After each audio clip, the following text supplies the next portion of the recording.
Un atelier des pays membres de l'Union du fleuve Mano qui regroupe la Côte d'Ivoire, la République de Guinée, celle de la Sierra Leone ainsi que le Libéria s'est tenu récemment dans la ville de Danane en Côte d'Ivoire. Cette rencontre sur le projet de conservation des écosystèmes et de gestion des ressources en eau internationale de l'Union du fleuve Mano a permis aux différents participants de définir les objectifs spécifiques en vue de l'élaboration d'un plan stratégique et de mobilisation des ressources financières pour la gestion des ressources en eau du fleuve Mano en partage entre ces 4 pays.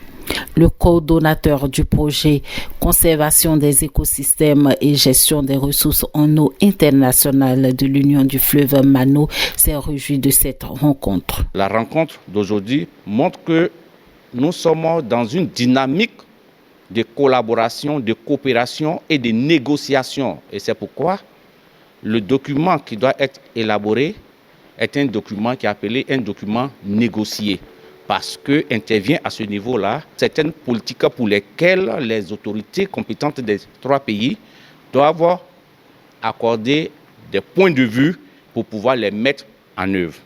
Donc c'est ce qui explique la présence de la Côte d'Ivoire et de la Guinée et du Libéria à Danane pour mener cette réflexion qui, nous espérons, va aboutir sur un document consensuel, lequel document va faire l'objet de recherches de financement pour pouvoir enclencher les actions qui sont attendues par les populations sur le terrain. Les autorités administratives politiques du département de Danane présentes à cette rencontre n'ont pas manqué d'exprimer leur satisfaction. Vu les objectifs spécifiques, n'est-ce pas, de l'organisation du fleuve Mano, nous en tant que ville frontalière, on ne peut que se réjouir qu'effectivement ces ateliers se tiennent ici.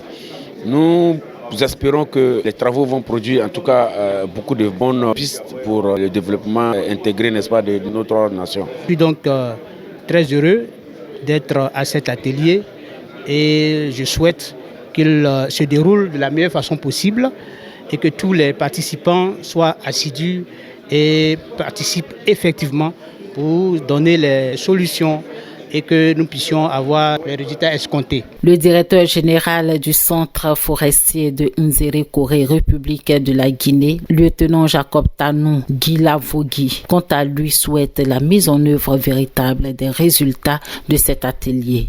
Aussi selon lui, la gestion adéquate des eaux du fleuve Mano permettra sans aucun doute à protéger les frontières entre ces 4 pays. Déjà un succès, ce que j'ai déjà vu. Donc j'espère que l'intervention de tout et chacun de nous permettra vraiment d'obtenir vraiment un résultat fiable pour le futur de ce projet.